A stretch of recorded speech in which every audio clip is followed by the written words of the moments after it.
అంగప్రదర్శన ticket మీరు ఏ రోజైతే book చేసుకొని ఉంటారో ఆ రోజు తెల్లవారుజామున 12 గంటలకు ఇక్కడ దేవాలయం పక్కన ఉన్న కోనేరు వద్దకు చేరుకొని మీరు అక్కడ కోనేరు వద్ద టికెట్ చూపిస్తే లోపలికి అలౌ చేస్తారు. అక్కడ మీరు కోనేరులో స్నానం చేసి మళ్ళీ ఇక్కడ ఇటువైపు ఉన్న సుబ్బతం వెంట వైకుంఠం క్యూ కాంప్లెక్స్ 1 వరకు మీరు టికెట్ టోకెన్ రిసీవ్ చేయడానికి అక్కడికి వెళ్ళాలి.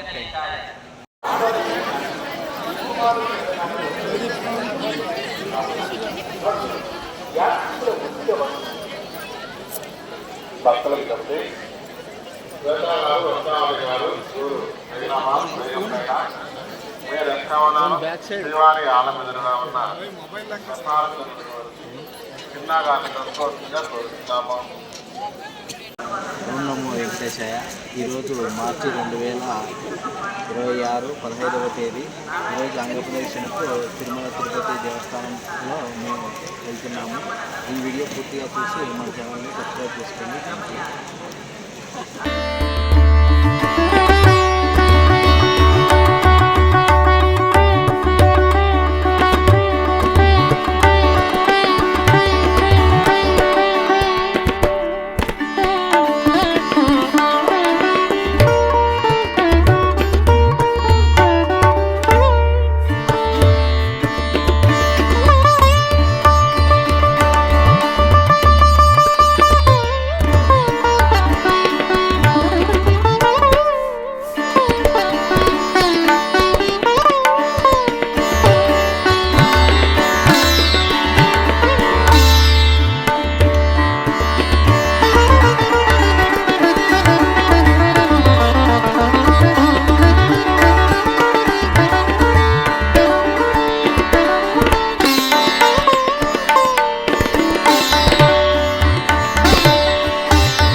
అంగప్రదక్షిణ టికెట్ ఉన్న ప్రతి ఒక్కరూ ఇక్కడ కోనేరులో స్నానం చేసిన తర్వాత దేవాలయం కుడివైపు ఉన్న సుబ్బతం వెంట వెళ్ళి వైకుంఠం 1 క్యూ కాంప్లెక్స్ దాటి ఏటీజీ సర్కిల్ వద్ద అక్కడ వేచి ఉండడానికి నేను ఇంకా మా బావగారు వెళ్తున్నాము.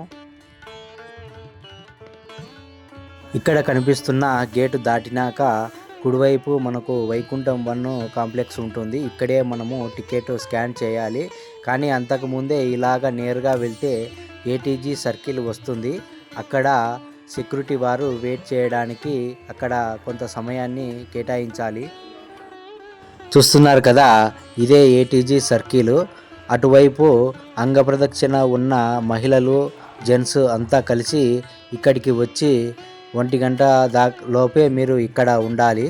ఇక్కడికి వచ్చి ఇక్కడ వెయిట్ చేయాలి. తర్వాత సెక్యూరిటీ వారు టైం అయిన వెంటనే ఇక్కడ స్త్రీలను ఒక లైను, మన జెంట్స్ను ఒక లైను వేచి ఉండమని చెప్తారు. తర్వాత 1 గంట సమయం తర్వాత లోపలికి వదులుతారు.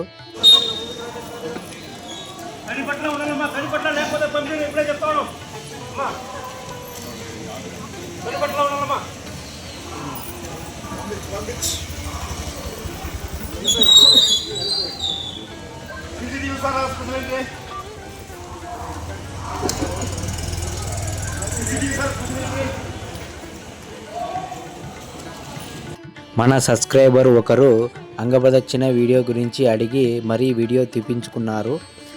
1 గంట సమయంకి మనల్ని లోపలికి వదిలిన తర్వాత ఇక్కడ మీరు మీ వెంట తెచ్చుకున్న బ్యాగులను కానీ సెల్ ఫోన్లు కానీ ఇక్కడ సెక్యూరిటీ వద్ద డిపాజిట్ చేయవచ్చు.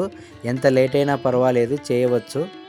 దర్శనం అయిపోయిన వెంటనే మీరు PSC 4లో కౌంటర్ 5 వద్ద మీ మొబైల్ని కలెక్ట్ చేసుకోవచ్చు. మొబైల్ ఇక్కడ సెక్యూరిటీ దగ్గర డిపాజిట్ చేసిన తర్వాత మనం అంగప్రదక్షిణ మరియు దర్శనం అయిపోయిన తర్వాత PSC 4లో కౌంటర్ 5లో మన మొబైల్ మనం కలెక్ట్ చేస్తాం. అంగప్రదక్షిణ స్వామివారి సన్నిధిలో చాలా బాగా జరిగింది. 2026 మార్చిలో అంగప్రదక్షిణకు మళ్ళీ ఎలాంటి నిబంధనలు పెట్టారు అనేది ఈ వీడియోలో పూర్తిగా మరిన్ని విశేషాలు తెలుసుకుందాము. సెక్యూరిటీ దగ్గర మనం మొబైల్ డిపాజిట్ చేసిన తర్వాత ముందుకు వెళితే వైకుంఠం 1లో మనం బుక్ చేసుకున్న టికెట్ మరియు ఆధార్ కార్డు క్లియర్గా ఉండాలి. అక్కడ చూపిస్తే కనుక టికెట్ స్కాన్ చేసి ఆధార్ కూడా వెరిఫై చేసి ముందుకు పంపిస్తారు. ఆ ముందుకు వెళ్ళిన తర్వాత మహిళలందరినీ ఒక కంపార్ట్మెంట్లో, ఇక్కడ జెంట్స్ అందరినీ ఒక కంపార్ట్మెంట్లో 1 గంట పాటు ఉంచుతారు. అప్పుడే సమయం 2 గంటల సమయం అవుతుంది. తరువాత మహిళలను ముందుగా శ్రీవారి సన్నిధిలోకి పంపిస్తారు. తర్వాత వెంటనే మగవారిని కూడా వెంటనే పంపిస్తారు. అప్పటికే సమయం 2 గంటల 30 నిమిషాలు అవుతుంది. సుప్రభాతం కూడా మొదలవుతుంది. ఒక సైడు శ్రీవారి సన్నిధిలో సుప్రభాతం మొదలవుతుంది. వెంటనే ఆ సుప్రభాతం మనము దర్శనం చేసుకుంటాం కదా, బంగారు వాకిలి దగ్గర నుండి మన అంగప్రదక్షిణ మొదలయ్యి ఇటువైపు హుండీ దగ్గర వరకు అంగప్రదక్షిణ చేయడానికి ఆలయ కమిటీ వారు మనకు ఇక్కడ అంగప్రదక్షిణకు అవకాశం ఇస్తారు. అంగప్రదక్షిణ అప్పుడు మహిళలు ముందుగా వెళ్తారు, తర్వాత మనం జెంట్స్ వెళ్ళొచ్చు. ఆ వెంటనే మళ్ళీ తిరిగి ఇటువైపు కళ్యాణం చేస్తారు కదా, హాల్ ఉంటుంది కదా, అక్కడ దాదాపుగా ఒక 15 నిమిషాల పాటు అక్కడ వెయిటింగ్ ఉంటుంది అంగప్రదక్షిణ అంతా పూర్తి అయినాక. ఈలోపు సుప్రభాతం అయిపోయి సుప్రభాతానికి బుక్ చేసుకున్న భక్తులందరికీ దర్శనం అయిపోతుంది. తరువాత వెంటనే ఇక్కడ అంగప్రదక్షిణ చేసిన మహిళలను ముందుగా దర్శనానికి వదులుతారు. తర్వాత వెంటనే ఇక్కడ జెంట్స్ కూడా దర్శనానికి వదులుతారు. కేవలం సుప్రభాతానికి మాత్రమే మొదటి గర్భ దర్శనం ఉంటుంది. మన అంగప్రదక్షిణ చేసుకున్న వారికి కేవలం జయ విజయాల ద్వారా వద్ద మాత్రమే మనకు శ్రీ వెంకటేశ్వర స్వామి దర్శనం ఉంటుంది. దర్శనం అయిపోయిన తర్వాత ఇంకా మామూలుగా క్యూ కాంప్లెక్స్లో ఉన్న భక్తులందరినీ కూడా వెంటనే దర్శనానికి వదులుతారు. చాలామంది భక్తులు నన్ను అడిగిన ప్రశ్న, భార్యాభర్తలు బుకింగ్ చేసుకొని వెళ్తే వారికి దర్శనం ఒకటే ఉంటుందా అని అడుగుతున్నారు. కాదండి, లేడీస్ని ముందుగా వెళ్తారు, జెంట్స్ని తర్వాత వెళ్తారు. ఒకవేళ మీరు ఇద్దరూ కలిసి దర్శనం చేసుకోవాలనుకుంటే అంగప్రదక్షిణ మటుకు సపరేట్ ఉంటుంది. మీరు దర్శనం ఒకటే మీరు ఇద్దరు కలిసి చేసుకోవాలనుకుంటే కనుక అంగప్రదక్షిణ అయిపోయిన వెంటనే ఇక్కడ కళ్యాణం దగ్గర మీకు వేచి ఉండవని చెప్తారు కదా, అప్పుడు అందరినీ వదిలినాక మీరు అక్కడే తులాభారం ఉంటుంది కదా, అక్కడ మీ వైఫ్ను అక్కడే వేచి ఉండమని చెప్పండి. అప్పుడు అందరూ వెళ్ళిపోయాక మళ్ళీ మిగతా భక్తులందరినీ దర్శనానికి వదులుతారు కదా, అప్పుడే మీరు కలిసి వెళ్ళొచ్చు. మీరు కలిసి శ్రీ వెంకటేశ్వర స్వామిని దర్శనం చేసుకోవచ్చు. ఇంకా ఏ రోజు అయితే మీరు దర్శనం చేసుకుంటారో ఆ రోజు తెల్లవారుజామున 12 గంటలకు మీరు ఇక్కడ స్వామివారి పక్కన ఉన్న కోనేరు వద్దకు వచ్చి అక్కడ స్నానం చేసి మీరు 1 గంట కల్లా ఏటీసీ కాటేజ్ వద్దకు వెళ్ళాలి. ఇంకా కొంతమంది భక్తులు అడుగుతున్న ప్రశ్న, లగేజు మరియు మొబైలు ఎక్కడ డొనేట్ చేయాలి అని తీసుకెళ్తారా లేదా అలా ఉంటుందా అని అడుగుతున్నారు. మీరు లగేజ్ కానీ ఇంకా మొబైల్ కానీ తీసుకెళ్ళచ్చు. అక్కడే మీకు ఏటీసీ కార్డు ఎంట్రీ అవుతూనే మీకు అక్కడ సెక్యూరిటీ డిపాజిట్ ఉంటుంది.